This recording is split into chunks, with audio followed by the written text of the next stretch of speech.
EBS 수특독서 적용 7강에서는 반덤핑 관세와 상계 관세에 대해서 이야기를 하고 있죠. 첫 번째 문단에서 이 상계 관세가 또는 반덤핑 관세가 왜 발생하는지를 얘기하면서 불공정 무역을 구제하기 위해서 어떠한 그 일련의 관세가 부과가 된다라고 얘기를 하고 있고, 그 다음에 여기에서 이제 관련된 개념으로 덤핑이 어떠한 개념이고 왜 발생하는지, 반덤핑 관세는 어떻게 부과하고 보조금이란 또 무엇이고, 또 상계 관세를 또 어떻게 부과하는지, 그리고 국제무역기구라고 하죠. WTO가 덤핑과 보조금에 대한 규제를 하는 그 역할을 하는 걸로 글이 마무리되고 있어요. 전체 6개 문단이기 때문에 좀 약간 깁니다. 자, 첫 번째 문단부터 바로 가면 어떤 내용인지 이제 구체적으로 독해를 해 봅니다. 지문 분석을 해보면 첫 번째 문단에서는 세계 무역 환경이 변하고 있죠. 세계 무역 환경이 그냥 변하는 것이 아니라 아주 급변하고 있다라고 하는 그 현상을 제시하고 있습니다. 그래서 그로 인해서 어떻게 된다? 보호무역주의가 새로운 보호무역주의가 등장하게 되죠. 보호무역이죠. 보호주의 무역인가요? 보호무역. 좀 줄여서 쓰려고 그랬는데, 보호주의 무역, 정식 명칭을 쓸까요? 무역이 등장하게 됩니다. 출현하게 되죠. 이거인즉슨 어떤 국가 간의 어떤 관계를 나타내느냐? 국가 간에 분쟁이 발생하죠. 그래서 이걸 통해서 국가 간의 분쟁이 발생하고 있다라고 분석할 수 있는데, 각 나라들은 이에 대해서 이 국가 간의 분쟁에서 자국 산업을 보호하기 위해서 다양한 제도를 시행하고 있죠. 자국 산업 보호를 위한 여러 가지 제도를 운영하게 됩니다. 여러 가지 제도를 운영하게 되죠. 그죠? 그래서 이 제도적인 것에서 가장 대표적인 것이 구제제도다라고 보면 됩니다. 무역 구제제도죠. 그 제도 중에서 가장 대표적인 것이 무역 구제제도라는 점, 무역 구제제도에 대해서 이야기하고 있다. 다시 한번 무역 구제제도. 자, 무역 구제제도가 왜 시행되는지, 또 왜 어떤 목적으로 시행되는지, 그 무역 구제제도에 대해서 그 목적에 대해서 또 이어서 언급하고 있죠. 자, 무역 구제제도의 목적을 좀 체크해 보자면, 일단 공정한 무역을 해야 되겠죠. 공정한 무역을 담보하기 위해서 실시가 되는 거고, 다음 두 번째는 거기에서 시장 개방을 아마 하게 될 거예요. 그 시장 개방의 문제점을 어느 정도 좀 보완을 하기 위해서 실시가 되는 겁니다. 그래서 시장 개방에 그 피해가 발생이 될 수가 있어요. 산업이 약한 그 국가들은 그 시장을 개방함으로써 발생할 수 있는 그 피해에 대해서 국내 산업을 좀 구제해 주자. 너무 경쟁력이 약하니까 구제하려는 그 목적이 있다라고 봐야 되죠. 그 목적이 공정성, 그 다음에 구제하려는 목적이 있다. 이렇게 정리할 수가 있죠.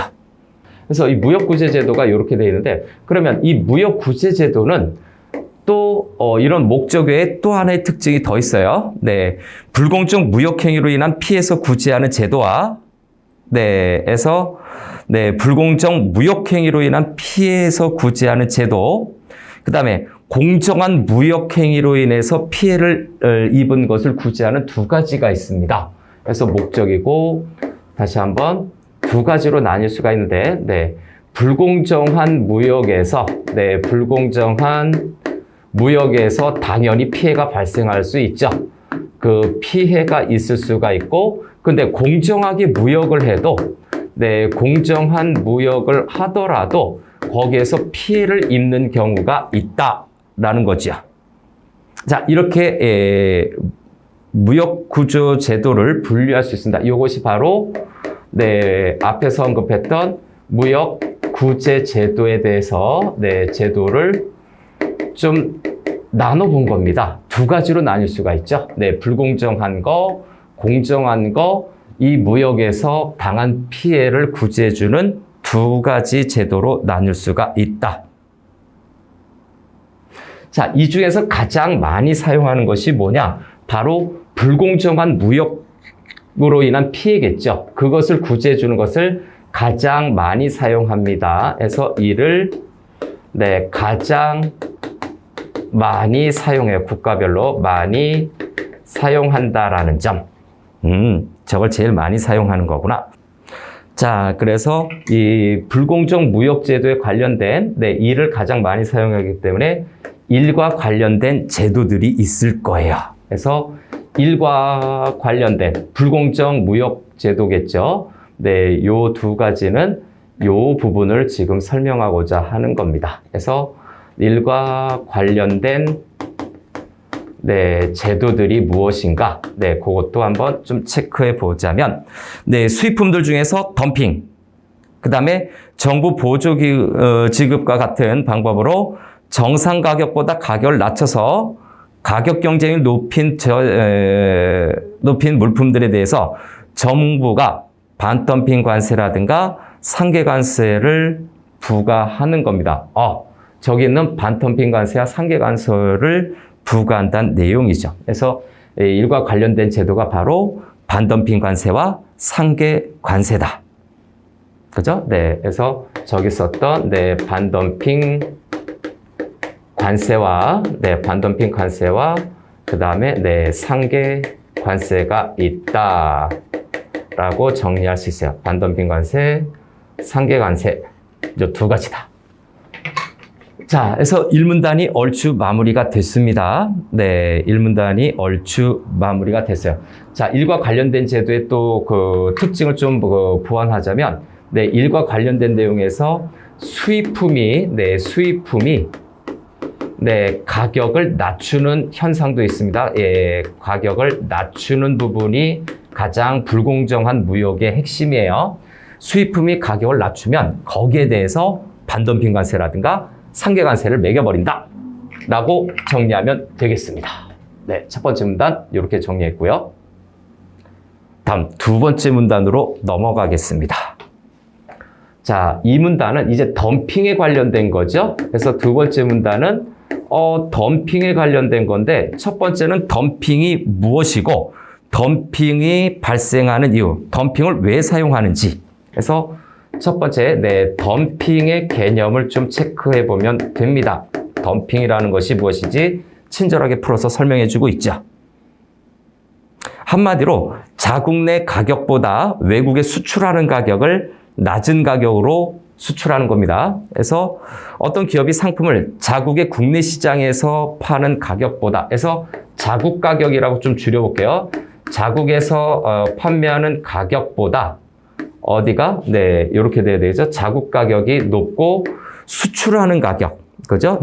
수출이 하는 가격이 낮을 때요. 수출하는 가격이 더 낮을 때, 이때 덤핑이 발생했다라고 하는 거죠. 자국 가격은 높은데 수출하는 가격은 그만큼 지나치게 싸게 수출하는 것을 덤핑이라고 얘기합니다. 덤핑이라고 얘기합니다. 다음 두 번째. 그럼 이 덤핑을 사용하는 이유겠죠. 덤핑이 발생되는 또는 사용하는 그 이유가 있을 겁니다. 덤핑의 이유.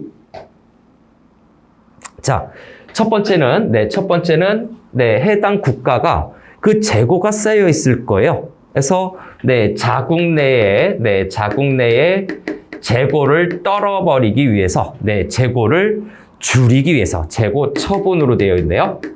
자, 재고를 처분하기 위해서 싼 가격으로 외국으로 밀어내는 겁니다. 다음 두 번째. 자, 수출하면 적당하게 이윤을 봐야 되는데, 최소의 이윤만 보고 일단 수출을 합니다. 최소 이윤이 포함한 수출 가격을 설정을 해서, 최소 이윤이 바로 뭐가 된다? 최소 이윤을 통해서 수출 가격을 형성을 해요. 그러면 아무래도 가격 경쟁력이 있으니까 많이들 사겠죠. 많이들 사겠죠. 수출 가격을 책정을 하게 되면 단기간에, 장기간에는 좀 적자가 날 수 있지만 단기간에 흑자를 볼 수 있습니다. 단기간에 기업 이윤을 극대화한다라는 얘기죠. 단기간에 기업 이윤을 극대화하는 겁니다. 자, 요것이 덤핑을 사용하는 두 번째 이유. 그 다음, 덤핑을 실시하는 세 번째 이유가 있죠. 네, 수입국 시장에서, 수입국 시장에 아무래도 자기 혼자만 있는 거 아니죠. 수입국 시장에서 물리치기 위해서, 경쟁자를 제거하기 위해서, 물리치기 위해서도, 덤핑을 씁니다. 내용을 보니까, 글 쓰니까 이렇게 설명하고 있죠. 자, 다음 네 번째는, 수입국에서, 수출하는 기업이죠. 수출자의 지위를 확고히 하기 위해서 시장을 지배하려는 거였죠. 확고히 하기 위해서 덤핑을 사용하기도 한다.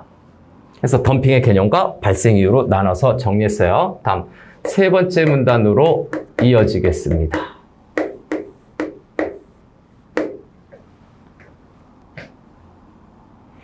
그러면 반덤핑 관세가 어떻게 부과되는가? 반덤핑 관세에 대해서 부과 과정을 좀 체크해 봐야 되겠네요. 자, 세계 무역기구 반덤핑 협정을 먼저 이야기를 하고 있지요. 그래서 국내 산업에 피해가 있을 때 반덤핑 관세 조치를 허용합니다. 그냥 간단하게 여기도 WTO라고 쓸게요. WTO 그죠? WTO 반덤핑 협정이 있네요. 자, 반덤핑 협정에서 WTO 반덤핑 협정에서 그죠? 타국 기업의 덤핑으로 인해서 경쟁 관계에 있는 국내 산업의 피해가 분명할 때, 자, 타국 기업이요. 타국 기업이 덤핑을 실시하게 됩니다. 덤핑을 하게 돼서 자국 내에 경쟁 기업이 피해를 입게 되면, 경쟁 기업의 피해가 발생이 되면 거기에 대해서 반덤핑 관세를 허용한다는 얘기죠. 그래서 피해가 있으면 거기에 대한 반덤핑 관세를 반덤핑 관세 부과를 허용한다라는 협정이 있습니다. 그래서 반덤핑 관세에 대해서 이런 그 협정이 있기 때문에, 자, 만약에 해당 정부가 반덤핑 관세를 부과하려면 어떻게 해야 된다? 덤핑의 존재와 그 피해를 조사하고 입증해야 됩니다. 그래서 반덤핑 관세를 부과하려면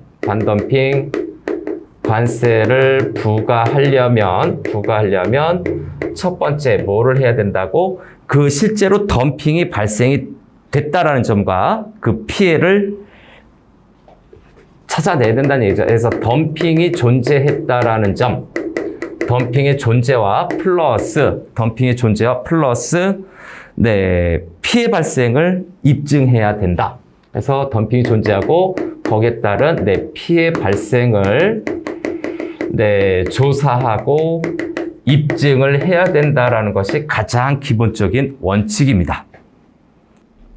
자, 근데 이게 무작정 다 되는 거는 아니죠. 그래서 여기서 첫 번째 이제 좀 들어가면 2%라는 숫자를 좀 기억해야 돼요. 자, 2%라는 숫자가 아주 중요한 의미를 좀 갖게 될 겁니다.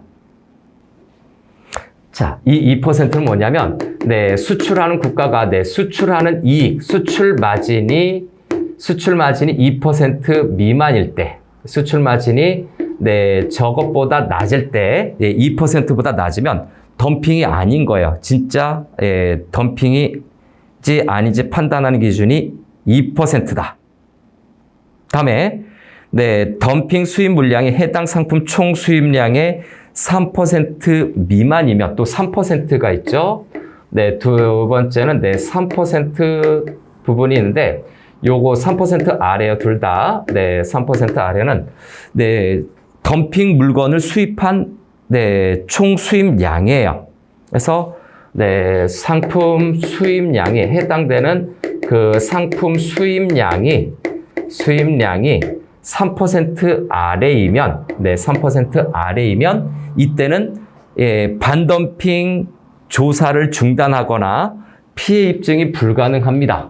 그래서 여기 조사하거나 입증한다라고 하는데 이 두 가지는 네, 앞에서 본 것처럼 조사하는 것이라든가 조사와 네, 입증이 불가능하다라고 네, 지금 정리해주고 있어요. 그래서 2%와 3%를 좀 알아두자. 자, 그리고 네, 세 번째죠. 네, 이게 전체적으로 이 숫자를 벗어나서 마진이 네, 2% 이상이 되거나 또는 네, 수입량이 3% 이상이 되면 네, 그때는 이제 네, 불공정 무역이 되는 거죠. 네, 불공정 무역이라고 판단이 되거나 그것이 발생이 되면 불공정 무역이 밝혀지게 되면 앞에서 했었던 네, 반덤핑 관세를 부과할 수 있다라는 내용이죠. 그래서 네, 반덤핑 관세를 부과할 수 있습니다. 반덤핑 관세 오케이, 부과할 수 있다. 근데 만약에 이 반덤핑 관세가 부과가 될 때 네, 반덤핑 관세를 피할 수 있는 방법은 있습니다. 네, 반덤핑 관세. 네, 회피를 하거나 부과시키지 않을 수도 있죠. 반덤핑 관세, 네, 부과를, 네, 면제를 하게 되는 경우는 어떤 방법으로 되느냐? 네, 면제라기보다 그거를 회피할 수 있는 거죠. 네, 수출 가격을 합의된 수준으로 인상하는 거죠. 네, 수출 가격을 인상을 하면 됩니다. 가격 인상을 하면 돼요. 물론 합의하는 수준 내에서 가격을 인상해야 되겠죠.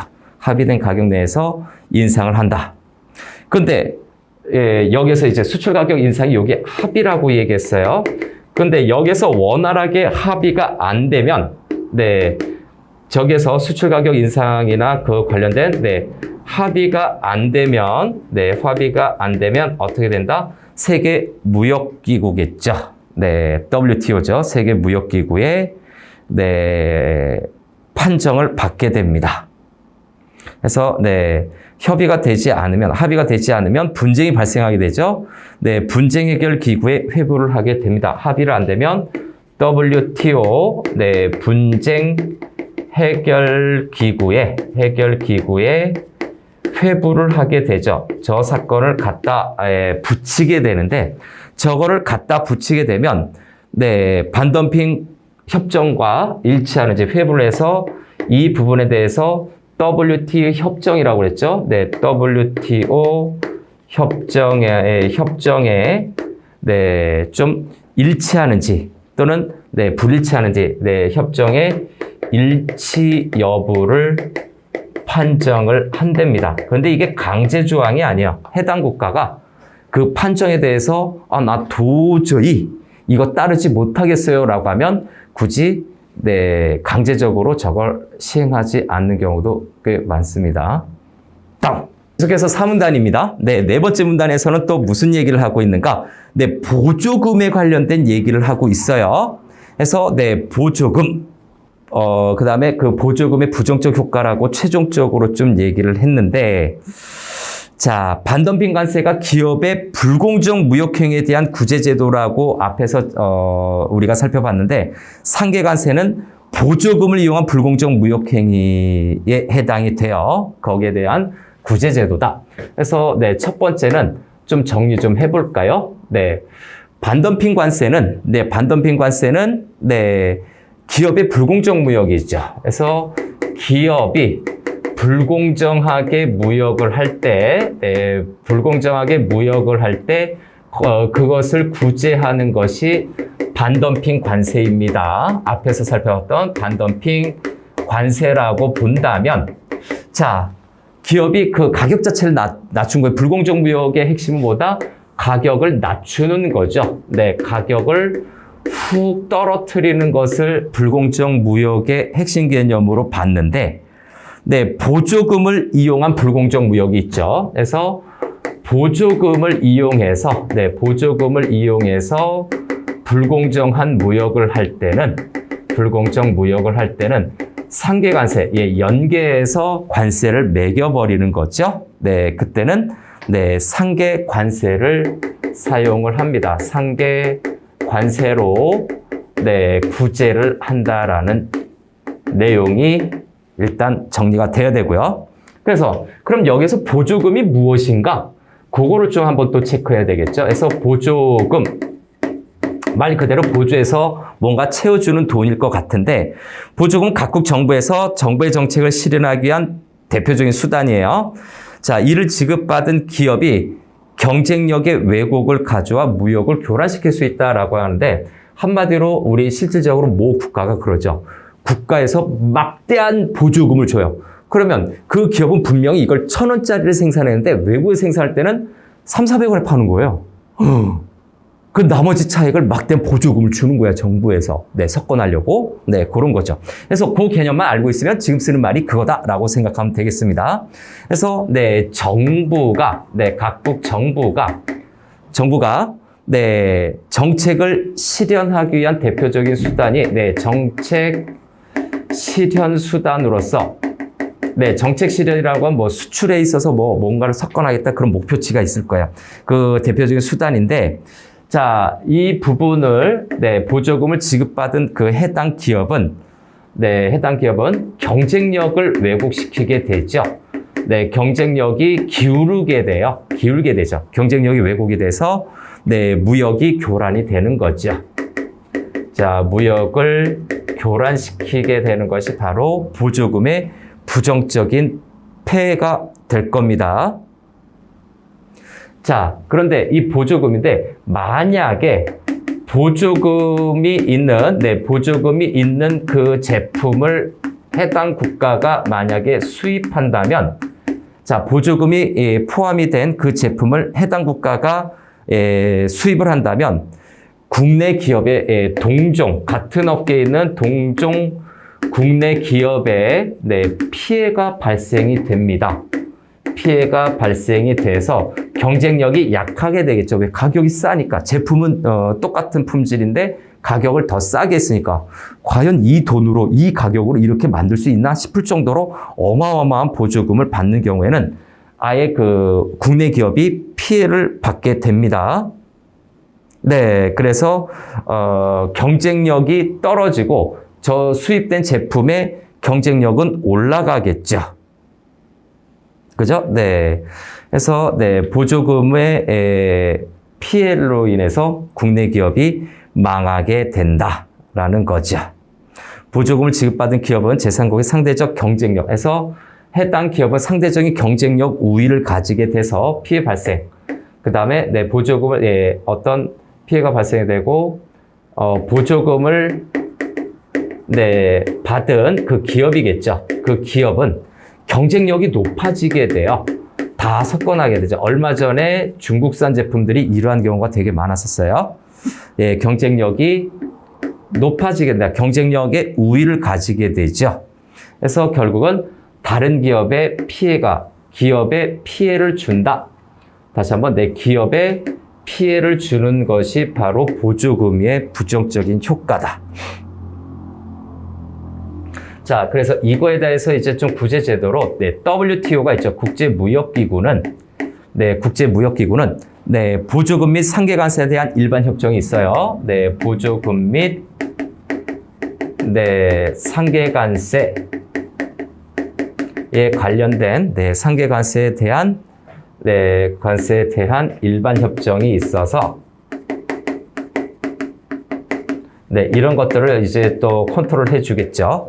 협정을 통해서 보조금 사용을 규율하거나 피해에 대해서 상계관세 조치를 피할 수 있도록 규정을 하고 있죠.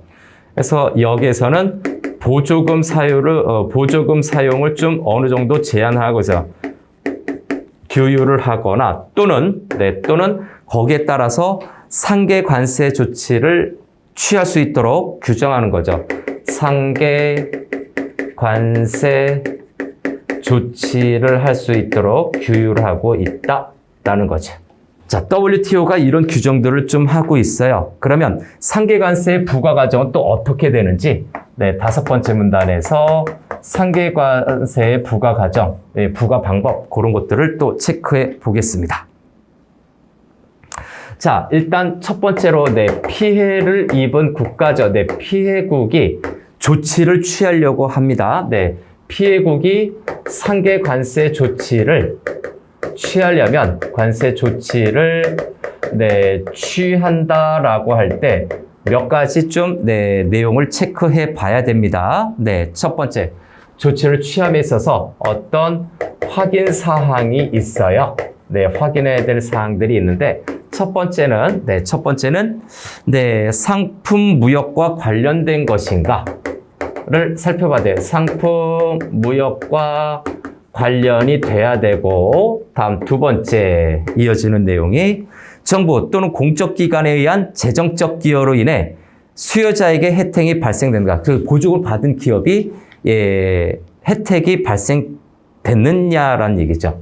그래서 어떤 정부의 재정적 기여, 돈을 쏟아 부은 거겠죠. 재정적으로 돈을 줘서 그 해당 기업이 수요자에게 혜택, 수요자는 기업을 얘기합니다. 수요자에게 혜택이 분명히 발생이 돼야 돼요.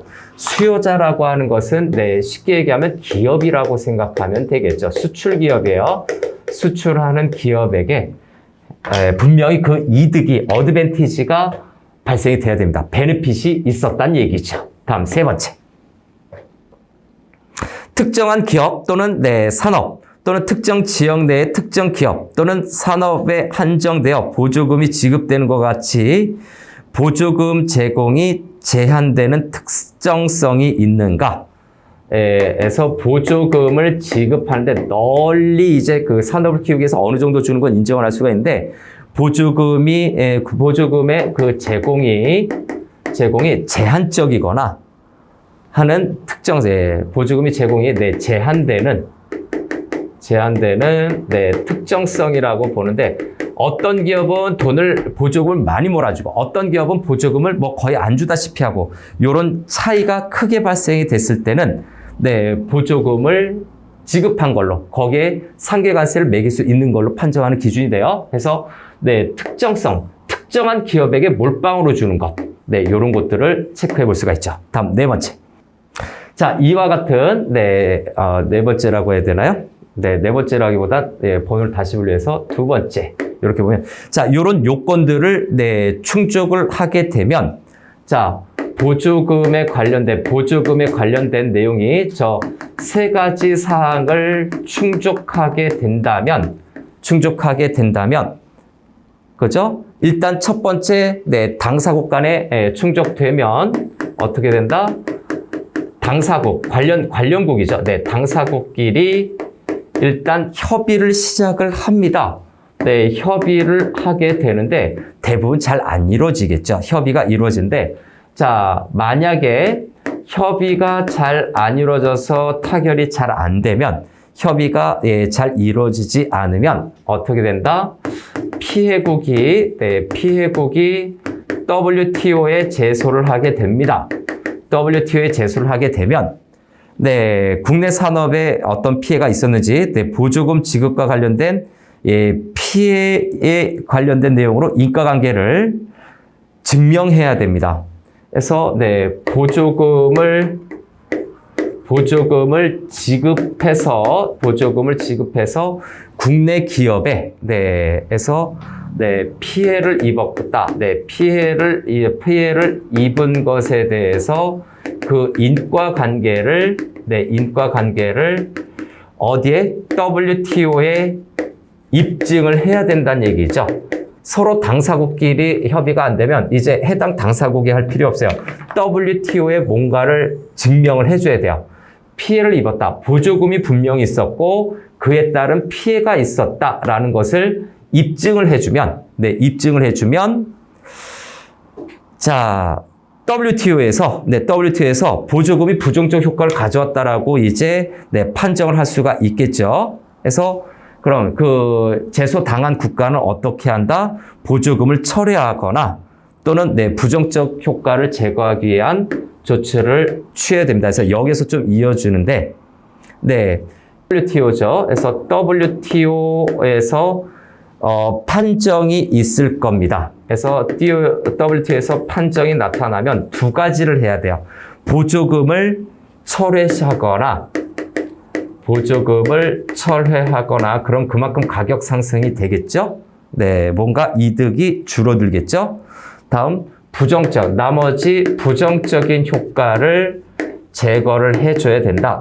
부정적 효과에 관련된 내용들을 다 제거해야 됩니다. 이런 조치를 취해야 되죠. 그런데 만약에 이런 거를 하지 않을 경우, 자, 판정이 이렇게 되는데 이 WTO에서 이 두 가지입니다. 그래서 보조금을 철회하거나 부정적 효과를 제거하는 이 행위를, 자, 이 부분이요, 하지 않을 경우죠. 이것을 하지 않을 경우에 상계관세를 그 다음에 부과하는 겁니다. 너희들이 그렇게 보조금도 철회 안 하고 나머지 그 관련 조치들을 안 한단 말이지. 그럼 해당 수입국가에서 상계관세를 부과하게 된다라는 점이죠. 자, 이것이 상계관세를 부과하는 과정입니다. 이렇게. 다음에 마지막 6문단으로 넘어가겠습니다. 마지막 6문단. 자, 6문단은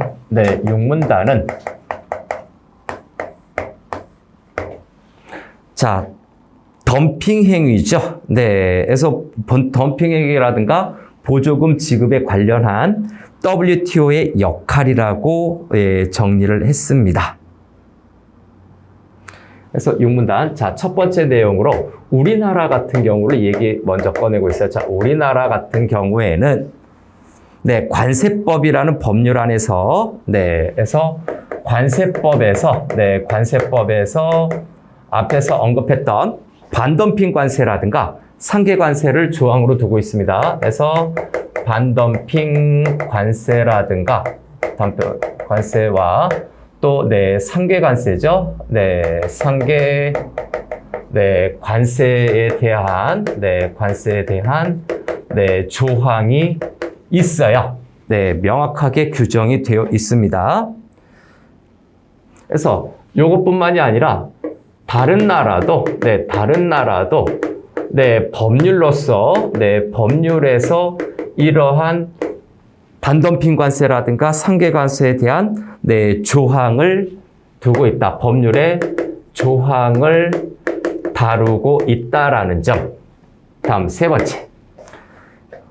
그래서 WTO는 그럼 어떠한 역할을 하는가? 자, WTO는 국가들이 모여서 또다시 분쟁을 해결하기 위한 기구로 만든 거잖아요.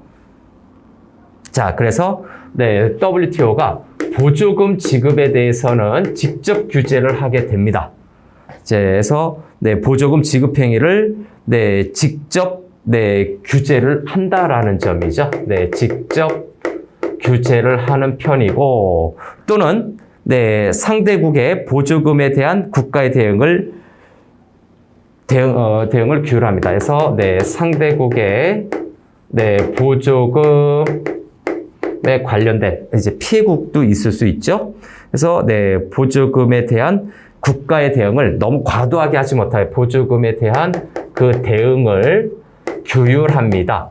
그래, 니들이 가격을 안 내렸어? 우리 상계관세 매길 거야. 우리도 보조금 매길 거야. 해서 보조금을 더 막 과하게 하지 못하게 한다든가 비율을 정한다든가 뭐 그러겠죠.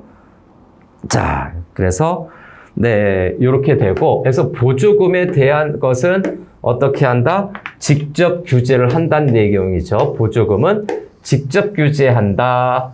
별표 쳐야 되고요. 그 다음에 WTO가 하는 부분에서 하나 더 있죠. 그러면 덤핑에 대해서는 어떻게 하는가? 기업에게 주는 이 덤핑에 대해서는 어떻게 하는가? 직접 규제는 하지 않아요. 그래서 직접 규율하지 않고, 해서 덤핑에 대해서는 직접 규제는 하지 않습니다. 직접 규제는 하지 않고, 다만 덤핑 행위에 대해서 어떻게 대응할 수 있는지만 그죠? 규정하고 있어요. 덤핑 행위에 대해서 어떻게 대응을 해야 되는지, 어떻게 대응하는지 네, 규정하고 있다. 요 정도로 네, WTO의 기능이 좀 달라져요. 보조금은 직접 규제할 수 있지만 덤핑에 대해서는 네, 어떻게 그 국가가 대응할 수 있는지만 네, 규율을 하고 있어요. 직접 규제는 하지 않습니다. 끝!